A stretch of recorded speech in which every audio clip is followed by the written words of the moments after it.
bagaimana konsep kemenangan di dalam Islam itu penting. Kata para ulama, kalau kita berharap kepada manusia, kita bakalan pasti akan menyesal.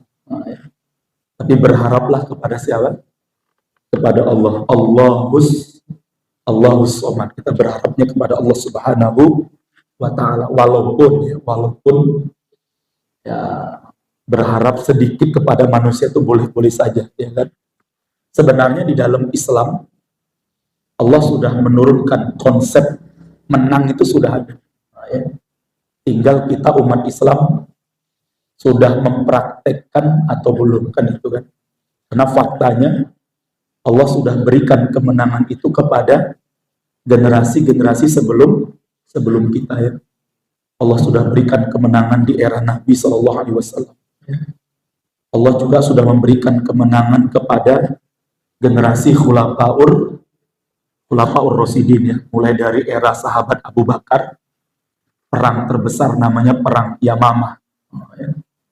Yang walaupun umat Islam harus kehilangan 70 para hufat terbaiknya, namun umat Islam bisa memenangkan perang Yamamah, perang melawan orang-orang murtadin yang dipimpin oleh Musailamah Ad-Dajjal, Musailamah Al-Kadzdzab, ya. Kemudian di era sahabat Umar, bagaimana beliau bisa menaklukkan seluruh wilayah Persia, ya. Maka nanti ada perang namanya Perang Nahawan. Perang Nahawan disebut dengan Fathul Futuh, ya. Penutup penaklukan daripada Persia. Itu diakhiri dengan sebuah peperangan yang bernama Perang Nahawan. Disebut dengan Fathul Futuh, ya. Fathul Futuh itu penutup dari segala peperangan melawan Persia, sehingga seluruh wilayah Persia raya itu ditaklukkan oleh umat Islam, yaitu di era sahabat Umar, ya. Maka ketika sahabat Umar meninggal, maka sahabat Utsman itu mendapatkan apa? Pelimpahan teritorial kekuasaan yang sangat luas sekali, ya. Yang membentang dari Afrika, kemudian Asia, dan sampai ke wilayah apa? Sudah masuk ke wilayah Eropa, ya. Sehingga akhirnya pada masa pemerintahan Utsman ada beberapa wilayah yang sudah ditaklukkan itu belum sempat diurus secara baik oleh pemerintahan Utsman. Kenapa? Karena luas wilayah teritorial Islam itu besar sekali. Karena itu hasil pemerintahannya sahabat Umar. Kemudian jarak antara pusat pemerintahan yang ada di Damaskus dengan lokasi wilayah kekuasaan teritorial itu terlalu jauh, ya, sehingga ada beberapa wilayah yang belum sempat diurus dengan baik. Lah itu dijadikan senjata bagi para munafikun, terutama bagi Abdullah bin Sabah, ya, yang nanti melahirkan sekte kufur yang bernama agama Syiah itu, untuk melakukan apa? Konsolidasi dan akhirnya melakukan perlawanan dan pemberontakan terhadap sahabat Utsman. Nah, itu salah satunya adalah menghembuskan informasi bahwa Utsman tidak becus di dalam mengurus negara, ya. Padahal bukan nggak becus, ya. Ini harus kita luruskan karena luasnya wilayah kekuasaan. Kita nggak usah bicara 1400 tahun yang lalu, kita bicara Indonesia saja yang sudah hidup di negara modern, kan? Apakah semua wilayah di Indonesia bisa diurus dengan baik? Jangan bisa lihat di Papua sana, atau bisa nanti lihat di Aceh, ya. Berapa banyak jalan-jalan di Aceh, di Sumatera itu yang masih berlobang-lobang, ya. Kalau di Jawa masih mendingan lah. Jalan-jalan di kampung sudah sudah banyak di aspal. Kalau jenengan datang ke Sumatera sana, datang ke Papua sana, coba kita lihat Berapa banyak wilayah-wilayah, desa-desa yang belum sempat tertangani. Ya. Padahal itu sudah hidup di zaman apa? Di zaman modern, ya kan? Yang luas wilayah kekuasaan Indonesia cuma berapa itu? Sekitar 1 juta kilometer persegi kan? Dulu wilayah kekuasaan Islam 3 benua, Pak. Di era sahabat Utsman itu 3 benua itu, Asia, Afrika, Eropa. Ya. Sedangkan pusat pemerintahannya itu ada di Madinah. Bayangkan dia dari Madinah ke negeri Syam, dari Madinah ke Afrika, dari Madinah ke wilayah apa? Eropa dan sebagainya. Maka sekalian mudah-mudahan dimuliakan oleh Allah, ini penting ya. Namun itulah yang dihembuskan oleh musuh-musuh Islam untuk memberontak kepada sahabat Utsman, dan akhirnya mereka berhasil membunuh sahabat Utsman radhiyallahu taala anhu. Kemudian bergantilah kepemerintahan kepada sahabat Ali. Begitu juga Allah berikan banyak kemenangan. Sampai nanti di era pemerintahan Bani Umayyah, kemudian Bani Abbasiyah, sampai di era Utsmani. Allah banyak telah memberikan apa? Kemenangan-kemenangan. Artinya apa? Konsep menang itu sudah ada di dalam Al-Quran. Allah sudah lengkap menurunkan konsep hidup itu. Mau konsep bahagia ada, mau konsep sengsara pun ada, kan itu kan? Tinggal pilih ya. Mau kafir atau mau beriman. Sudah ada dalam Al-Quran. Ya, selengkap. Mau masuk surga ada konsepnya, mau masuk neraka pun ada. Ya. Jadilah kafir, jadilah orang-orang munafik, insya Allah itu. Kemana larinya? Neraka. Lah, maka sekalian yang mudah-mudahan dimuliakan oleh Allah Subhanahu wa taala. Makanya nanti ada seorang ulama namanya Profesor Dr. Muhammad Ali Muhammad As-Salabi menulis sebuah buku dengan judul apa? Fiqhun Nasri wa Tamkin. Ya. Fikih kemenangan dan pertolongan. Ya. Jadi kemenangan itu Bapak sekalian, sebagai seorang muslim, bahwa yang menentukan kemenangan itu adalah siapa? Allah Subhanahu wa ta'ala. Baik Bapak sekalian, pada pagi hari ini saya akan sedikit menjelaskan beberapa konsep kemenangan yang harus kita pahami sebagai seorang muslim. Dan itu dijelaskan oleh Allah di dalam surat An-Nasr, ya. Surat An-Nasr, surat Idza Jaa Nasrullahi wal Fath wa ra'aitan nasa yadkhuluna fi dinillahi afwaja fasabbih bihamdi rabbika wastaghfir innahu kana tawwab. Surat ini disepakati oleh sebahagian ulama tafsir, termasuk diantaranya adalah Ibnu Abbas dan Ibunda Aisyah, bahwa ini termasuk surat terakhir yang turun kepada Nabi Shallallahu Alaihi Wasallam. Walaupun nanti ada perbedaan ya, ada ikhtilaf di kalangan para ulama. Ada yang mengatakan surat Al-Maidah ayat 3, kemudian ada nanti surat Al-Baqarah. Ya. Namun sebahagian ulama, termasuk sahabat Ibnu Abbas dan Ibunda Aisyah, berpendapat bahwa apa? Surat terakhir yang turun kepada Rasulullah sebelum wafatnya beliau itu adalah surat An-Nasr, surat surat apa? Idza jaa nasrullahi wal fath. Bapak sekalian, yang kemudian para ulama mengambil satu pelajaran besar ya, bahwa di dalam surat An-Nasr ini, kenapa surat ini menjadi surat penutup kan itu kan? Kan biasa kita kalau ada satu hal itu paling yang diingat adalah apa? Yang pertama dan yang paling apa? Terakhir. Artinya ketika Allah menurunkan surat An-Nasr sebagai surat yang terakhir, berarti apa? Ini surat yang sangat penting, syarat mengandung pelajaran besar ya. Paling tidak kata para ulama ada 4 pelajaran besar yang berkaitan dengan kemenangan yang Allah jelaskan di dalam surat An-Nasr ini. Yang pertama apa? Yang pertama adalah disebutkan di sini maknanya kaidah yang pertama ya, yaitu apa? La ubudiyata bi ghairi tamkin ya. Ada satu kaidah yang harus kita pahami bersama. Apa itu, Pak?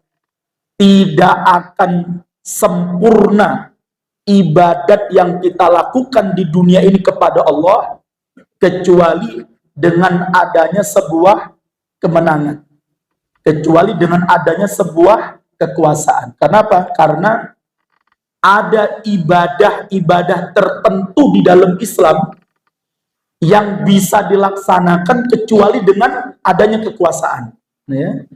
Kalau kekuasaan itu tidak kita miliki, kemenangan itu tidak kita miliki, maka ibadah-ibadah ini tidak bisa kita terapkan, tidak bisa kita kerjakan. Makanya menang itu penting. Ya. Tamkin berkuasanya umat Islam di atas muka bumi ini, itu sesuatu yang penting. Kenapa? Ada ibadah-ibadah yang tidak bisa kita kerjakan, tidak bisa kita laksanakan kecuali dengan adanya apa? Kekuasaan. Apa salah satu contohnya? Salah satu contohnya adalah iqamatul hudud asy-syar'iyyah, yaitu ibadah penerapan dan penegakan hukum-hukum hudud, ya. Sanksi-sanksi hudud syar'i. Itu ibadah yang Allah sebutkan di dalam Al-Quran. Ada 5 ya, yang Allah sebutkan paling tidak dalam Al-Quran itu ada 5 hukum hudud itu. Orang yang berzina dihukum apa? Cambuk, ya, atau dihukum rajam. Yang kedua, orang yang menuduh zina, qadhaf, dihukum cambuk. Orang yang mencuri dihukum potong tangan. Orang yang membunuh dihukum qisas. Yang kelima, hirobah. Hirobah ini qat'ut thariq, begal, ya. Itu juga dihukum, ada sanksinya. Dibunuh, disalib, dibunuh, ya kan? Dipotong kedua tangannya secara, akan kita bahas. Berarti ada 5 ini. Ini bukan hanya sekedar teori, Pak.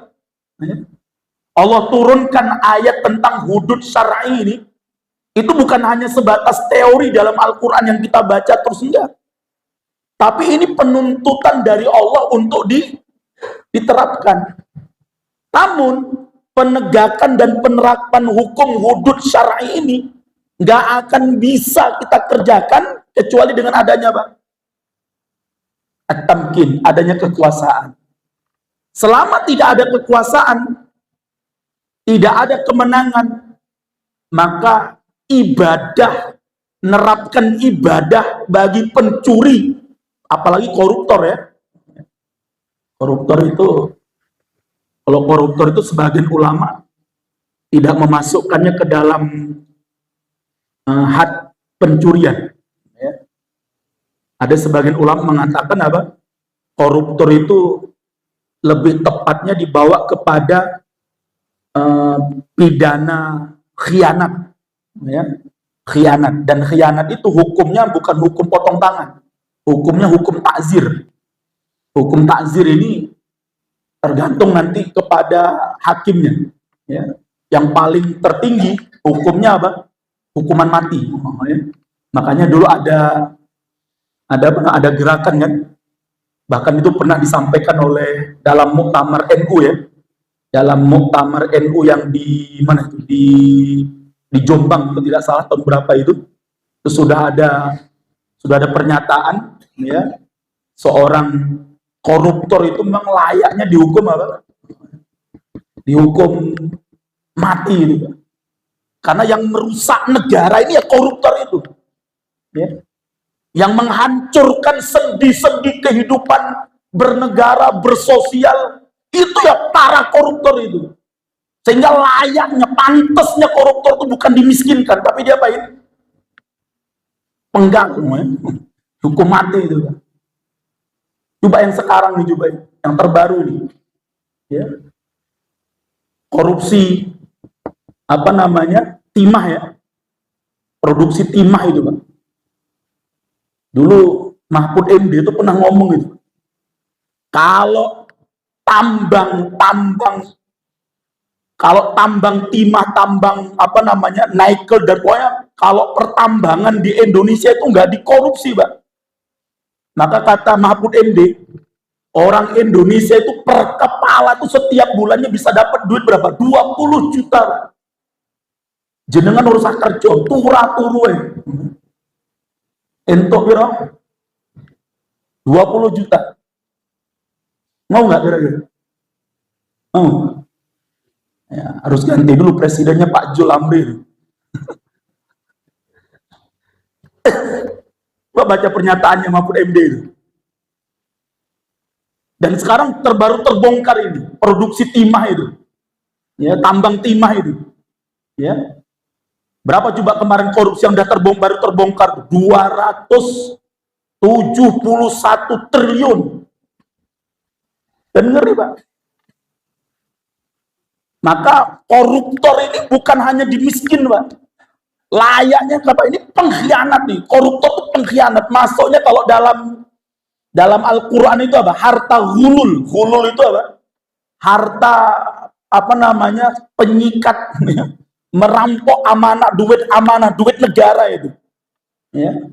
Jadi kalau dalam Al-Quran itu hulul itu apa? Orang yang merampok, orang yang mengambil harta rampasan perang sebelum dibagikan. Lah oleh sebab itu bahas kalian yang mudah-mudahan dimuliakan oleh Allah, ini penting ya. Dan apalagi belum lagi pencuri-pencurian ini sekarang yang berlaku di Indonesia, Pak. Kalau yang mencuri sandal, ya, curi kelapa, ya, curi apalagi itu kotak infak ya. Nah, itu dihukum, Pak. Kalau yang koruptor di atas itu, ya, termasuk yang satu yang kemarin sampai salah satu pengacara namanya Oce Kaligis itu kan sekarang lagi viral tuh videonya itu. Ya, dia sok bicara tentang hukum macam-macam. Dulu dia pernah ditahan dalam kasus korupsi itu kan. Itu ternyata kamar penjara, sel penjaranya itu, Pak. Orang kamar lengkap di dalamnya ada kipas angin, ada TV. Kan lagi viral lagi nih videonya itu. Karena dia sekarang jadi tim pembela 04 itu kan. Nah, ini penting Mas sekalian. Dan sekarang dia sok bicara hukum, sok bicara keadilan. Ya. Dia saja pelanggar keadilan. Gimana bicara tentang keadilan? Nah, ini yang harus kita paham bersama sekalian. Makanya hukum ini, Pak, itu ibadah, Pak. Kita menerapkan hudud. Ya, kalau ada orang mencuri dipotong, kalau orang berzina dirajam, atau itu termasuk ibadah, ibadah yang hari ini belum bisa kita kerjakan. Wallahi. Kenapa? Karena kita belum punya kekuasaan. Tapi alhamdulillah ada satu provinsi di ujung barat Indonesia ini, ya, namanya Provinsi Aceh. Allah Subhanahu wa Ta'ala berikan ya sedikit kekuasaan kepada mereka sehingga mereka hari ini, dan itu perjalanan panjang, Pak. Jadi Aceh kemudian sampai bisa menerapkan undang-undang konun syariat Islam di Aceh itu perjuangan yang cukup panjang, Pak. Bukan hanya puluhan tahun, Pak, ratusan tahun perjuangan umat Islam di Aceh untuk bisa sampai kepada disahkannya undang-undang konun syariat Islam itu, bahwa di Aceh diberi otoritas diberi suatu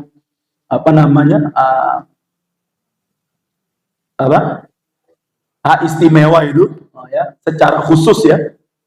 Itu perjuangan yang cukup panjang dan telah menelan korban nyawa yang cukup banyak, ya. Sejak dari dulu waktu masa-masa GAM, ya, ada GAM, ada GPK, kemudian sampai diberlakukannya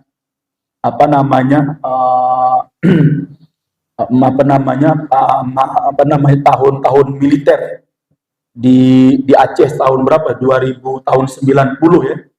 Tahun 90 sampai tahun 2000 ya, DOM, daerah operasi militer. Itu berapa ribu tuh, ya. Walaupun ada juga yang kemarin berkhianat tuh, namanya si Mu'alim gitu ya. Mu'alim itu informasinya yang kemarin jadi tim pemenang 02 di Aceh itu, ya. Itu kan mantan Panglima GAM juga itu. Yang namanya Mudakir Manaf itu kan dikenal dengan nama Mu'alim itu. Dia kalau tidak salah kemarin waktu saya pulang itu, dia itu menikah dengan salah satu. Jadi istri keduanya Istri keduanya itu kalau nggak salah entah adiknya Prabowo atau pokoknya masih ada hubungannya. Ya. Kemudian dia juga yang hari ini sama Prabowo diserahkan untuk mengurusi perusahaan dan tanah Prabowo yang ada di Aceh. Ya. Makanya dia getol kali memenangkan 02 walaupun kalah juga di sana kan itu kan ya. Nah, jadi pas kalian ini yang harus dipahami bersama.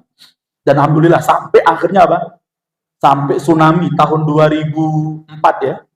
Itu Masya Allah ya, ada hikmah itu Pak.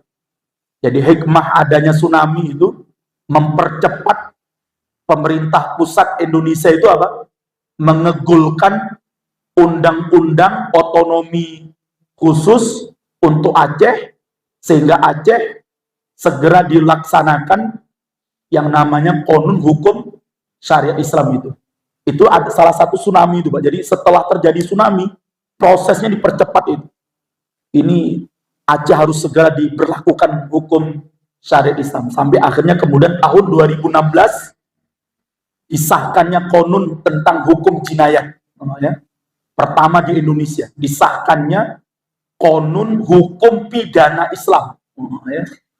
Ada 10 pidana di Aceh yang kalau melanggar dihukum tidak pakai KUHP.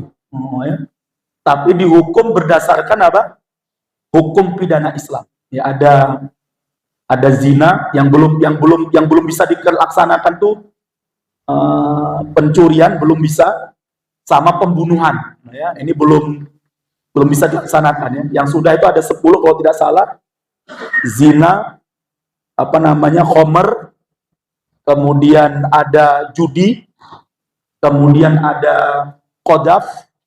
Ya, qadhaf ini menuduh berzina. Kemudian ada pelecehan seksual termasuk pemerkosaan. Kemudian ada namanya kholwat. Kholwat ini berdua-duaan dengan perempuan yang tidak mahram tapi sudah delik di dalam kamar. Nah, itu belum berzina. Nah, itu kholwat. Ya. Kholwat ini sudah ada pidananya itu di Aceh pidana. Kemudian ada ikhtilat. Kalau ikhtilat ini berduaan tapi masih di pojok-pojok, pojok-pojok pohon ya. Nah, itu masuk juga itu, ada ikhtilat ya. Kemudian pokoknya ada 10 itu ya, ada 10 pidana dan itu diperlakukan hukum apa? Hukum syariat Islam. Ya, dan ini satu hal yang luar biasa ya.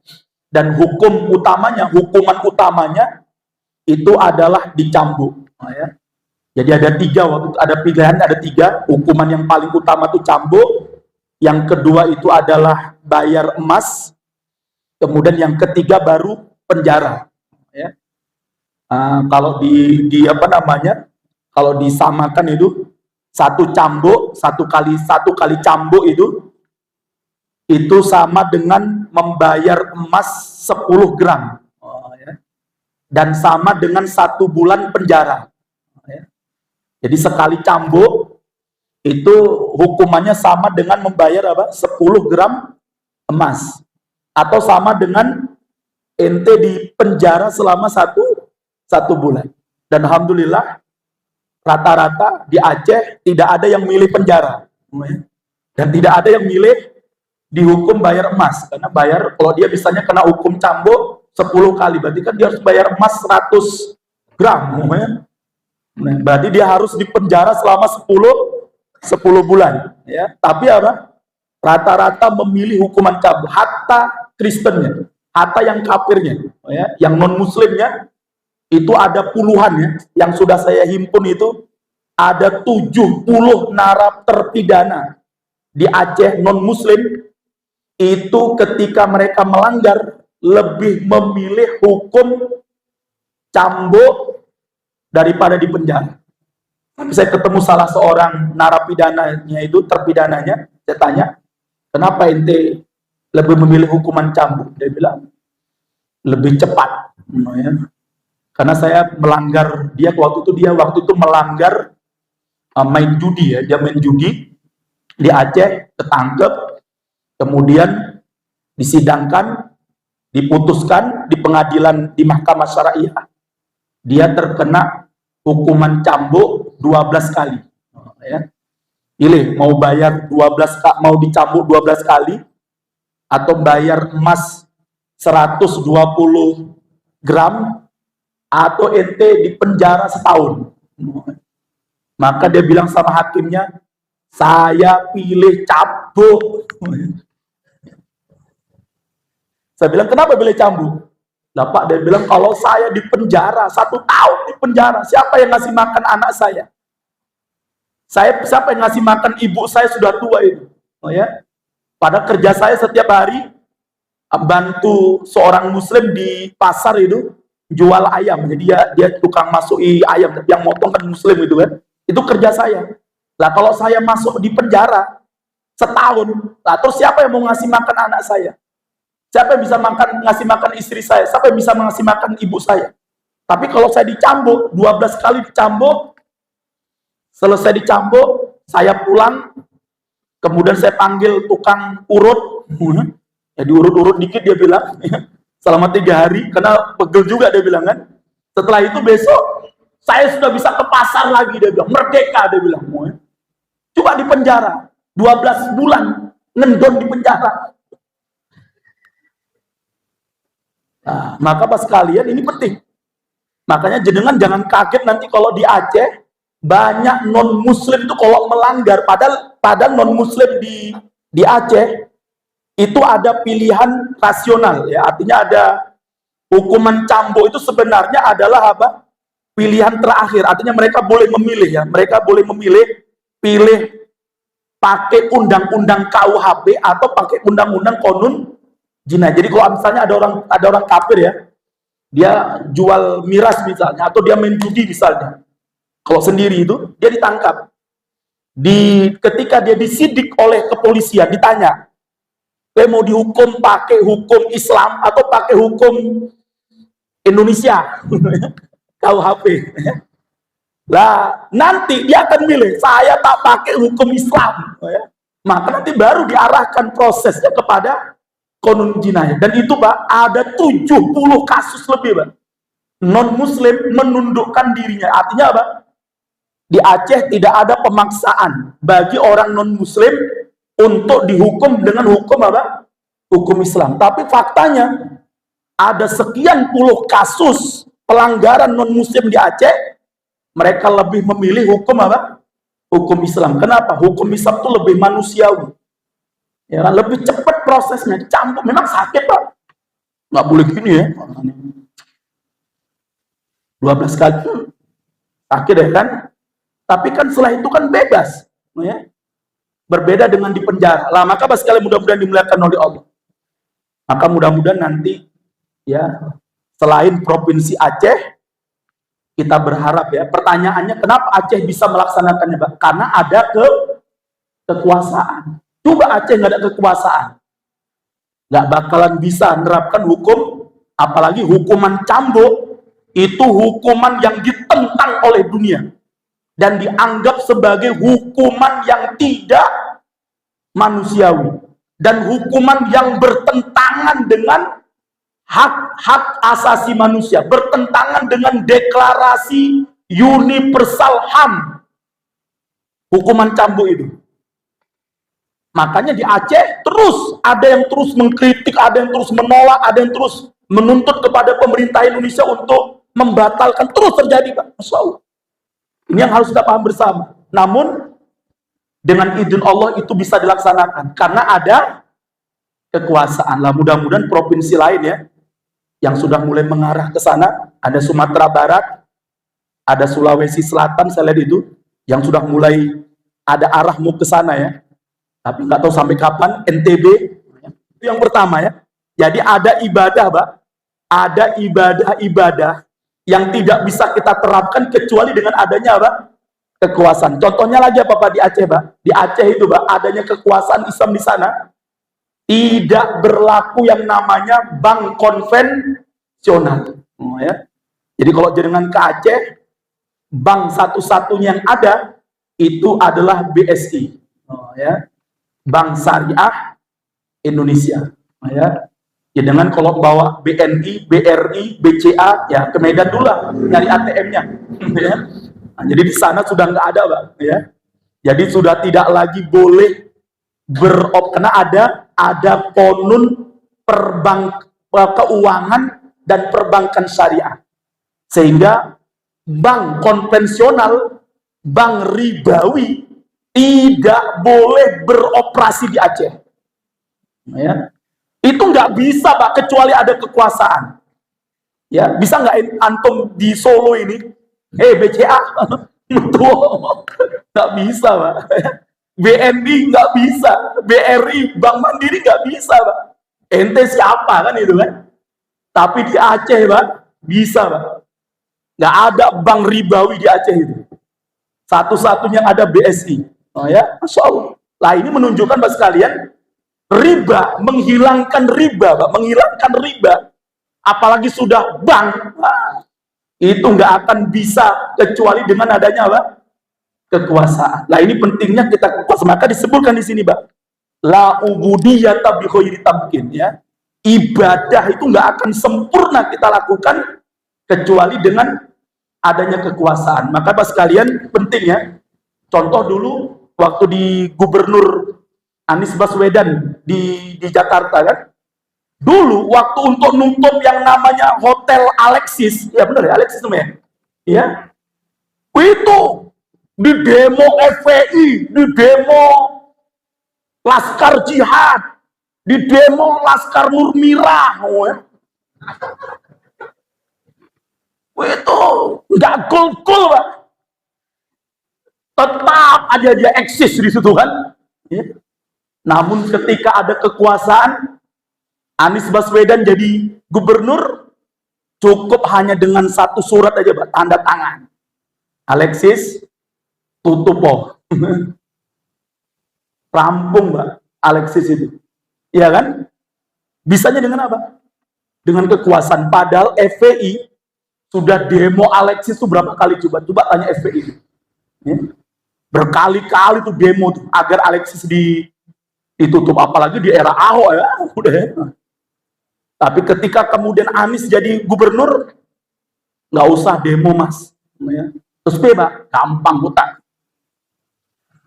Keluarkan surat. Langsung, Pak. Ya kan? Ini penting. Termasuk lagi apa namanya itu? Penimbunan, apa namanya itu? Penimbunan laut itu apa namanya? Reklamasi. Bisa dihentikan dengan adanya apa? Kekuasaan, Pak. Mahasiswa demo di Jakarta menolak reklamasi, nggak bisa, Pak. Karena itu dilindungi oleh kekuasaan. Namun bisa dihentikan dengan adanya sebuah kekuasaan. Nah, makanya Pak sekalian, pentingnya kekuasaan itu penting untuk kita paham bersama. Tuh ya. Kemudian yang kedua, kaidah yang kedua, seolah nanti kita lanjutkan pada minggu ke depan, pada pertemuan berikutnya. Yang kedua, kaidah yang kedua dari surah An-Nasr ini adalah la maghfirata min ghairi fathin.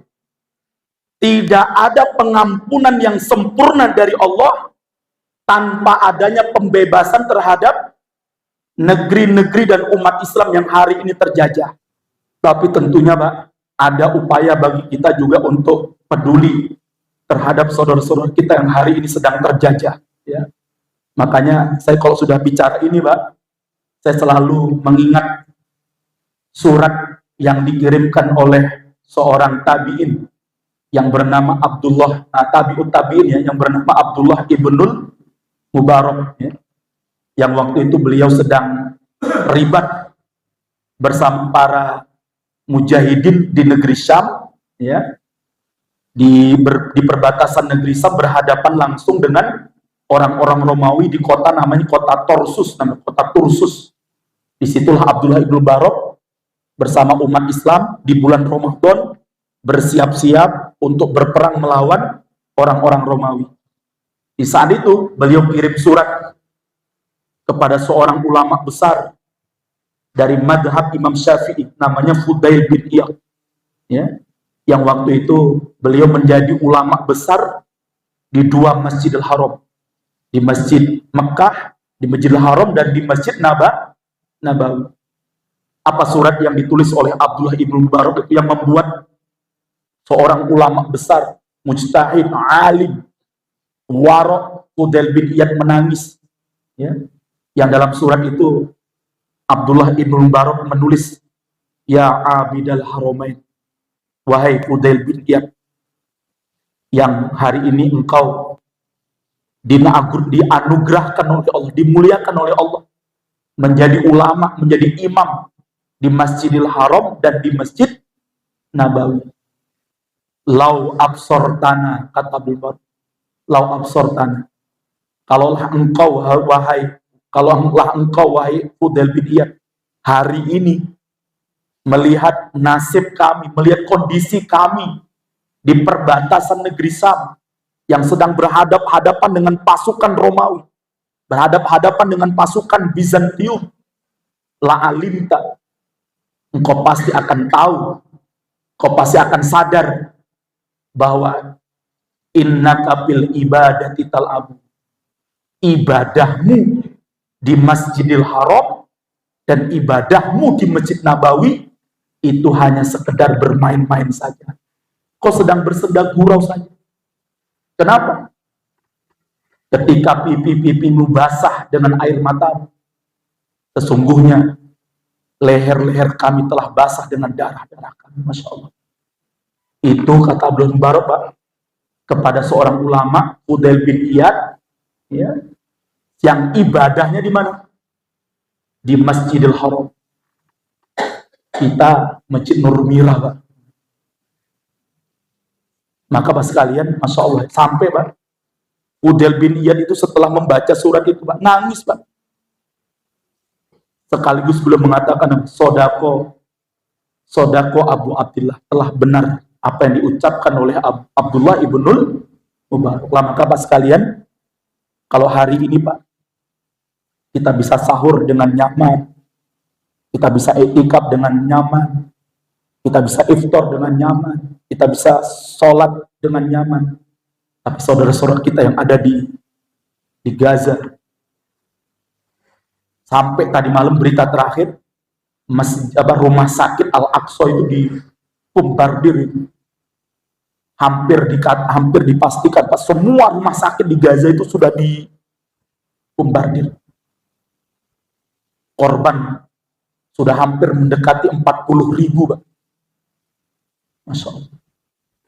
Apakah kemudian kita hanya bisa di sini istighfar tok tanpa kita peduli? Oleh sebab itu Pak sekalian, sematkan walaupun hanya sedikit doa untuk saudara-saudara kita yang ada di Gaza. Belum lagi yang ada di Suriah, belum lagi yang di Sudan, Pak. Sudan itu ngeri, Pak. Ya, coba tanya mahasiswa Sudan itu. Ya, kemarin saya baca ada seorang aktivis Sudan itu, dia menyampaikan, dia katakan, wallahi, dia bilang, kondisi di Sudan tidak kalah lebih buruk dari kondisi yang ada di Gaza. Hanya saja kata beliau, Gaza itu masih lebih baik. Kenapa? Umat Islam bisa langsung akses informasi Gaza seluas-luasnya. Kita dalam setiap detik, Pak, atau sekian menit, kita bisa mengakses, bisa mengupdate apa yang terjadi di Palestina Gaza. Kenapa? Media sosial terbuka lebar. Di Sudan, semua medsos diblokir, Pak. Sehingga umat Islam dibantai di Sudan itu nggak ada beritanya. Tanya tuh mahasiswa Sudan itu, yang kemarin dipulangkan semua itu. Maka sekarang kita nggak bisa lagi ngirimkan ke Sudan. Ini sudah berlaku militer. Banyak wanita-wanita muslimah di Sudan diperkosa, anak-anak dibunuh, nggak bisa diakses. Kenapa? Pemberontaknya itu menutup, memblokir seluruh medsos.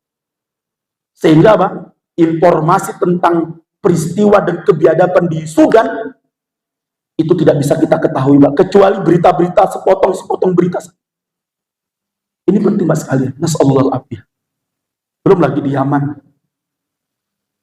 belum lagi yang di Somalia, belum lagi yang ada di Uighur, Rohingya dan sebagainya.